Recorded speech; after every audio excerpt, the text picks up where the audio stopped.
basic kicks that every martial artist should know and master, especially in Taekwondo. Let's go right now. Bam! Number 1, 앞차기, front kick.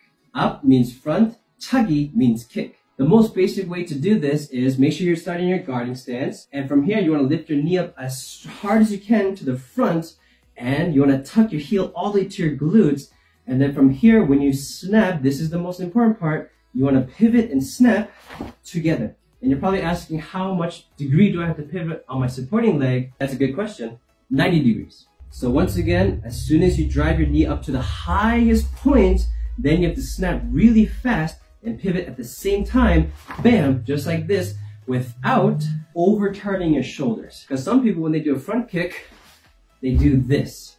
And that's because they're not controlling their arms. So your arms from here, you want to set down to your chest. There's actually 2 ways in Pumse, which is forms. We can get into that in another video. So make sure you guys subscribe so you guys can get all the content as well on my channel. So number 1 is keep your hands to your chest, relax your elbows and shoulders, and bam, just like that. Make it nice and clean and sharp. Another way is to make it faster by using your hands pulling downwards, but some people, they go up and down like this.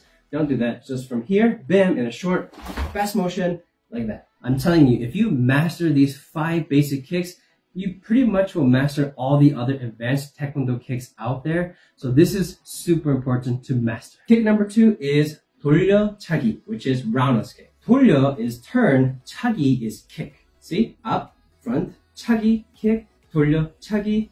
Pretty much the same, right? So for the basic roundhouse kick, what you want to do is bend your knee straight forward as before, like front kick. See the pattern? But here is so important. When you turn this knee, do not turn it on the outside like this. Make sure you turn it inwards this way, 45 degrees, by pushing your hip in. And how do you push your hip in? We call this interior tilt. So from this position, you kind of want to stretch it out, or just like a morning stretch. That's what you want to feel like on the bottom part of your torso when you do a roundhouse kick. So I will demonstrate without the interior tilt. It kind of looks like this. Very short. It's not really great, but with the interior tilt pushing my hip in, it looks so much sharper and better. Side view, no interior tilt, and with interior tilt pushing it in, just like that. So you're probably also asking, how much degree do I have to pivot? 180 degrees. So if you're starting here, you want to turn all the way 180. As you see, my foot is pointing back. That is so important. And remember about the shoulders that I talked about in front kick. It's the same as roundhouse kick. This time you want to counter it with your other hand, just like this, bam, so that you don't overturn your shoulders. If you don't do that, what happens is you can't really follow with the next kick. So you have to make sure you relax your shoulders. Imagine you don't have an upper body anymore. Like it's not in motion. It's like disabled. And all you have is your lower body and your arms. So relax your whole body. Just kick with your hips, pivot, arms, bam, together, and no motion on the upper body. That is so important to master basically all your kicks. Now, this last kick is actually one of the most hardest kicks to execute properly in Taekwondo, which is yup chagi. If you can guess what that is, yup is side and chagi, yeah, you guys got it, kick. So yup chagi is side kick, and this is actually very challenging. It's actually easy to do it not correctly, but it's actually challenging to do it beautifully and with power and sharpness and speed. So simple steps is bend your knee, don't bend it to the front. You want to bend it all the way to the side in one motion right away, like all the way in, like this. But remember, don't use your upper body. If you turn with your upper body like this first, what happens is you overturn and you will lose balance. So your shoulders don't even exist, okay? And then just turn like this and bend your knee all the way toward your chest.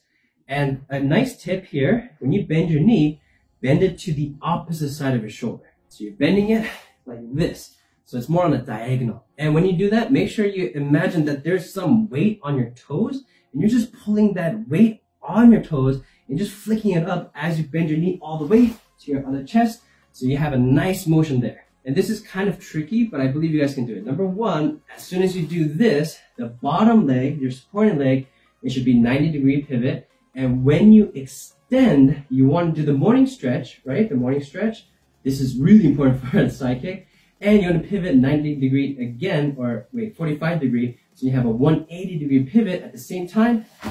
So common mistake on 옆차기, side kick, is they don't pivot 180 degrees. So then what happens is kind of like this.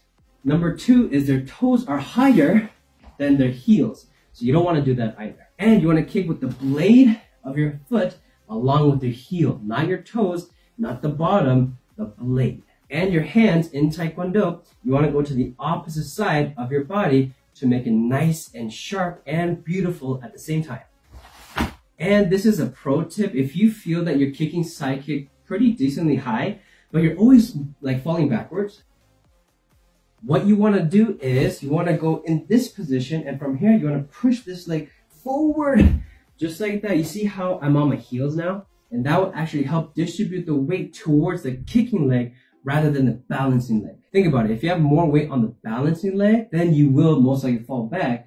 But if you have more weight on the kicking leg, at the same time you push your hip forward and you're kicking really high, you'll actually go forward in a very beautiful motion.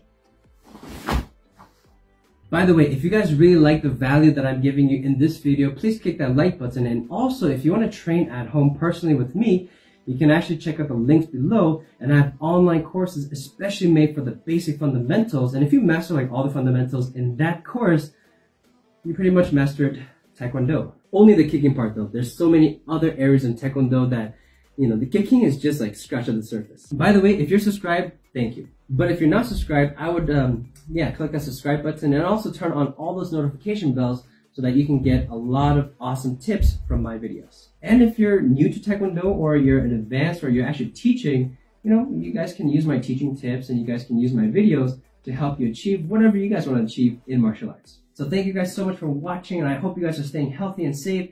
And in the meantime, before we see each other next week, please check out this video or this video for your preference, and we'll see you then. Take care and have a great day. Bam!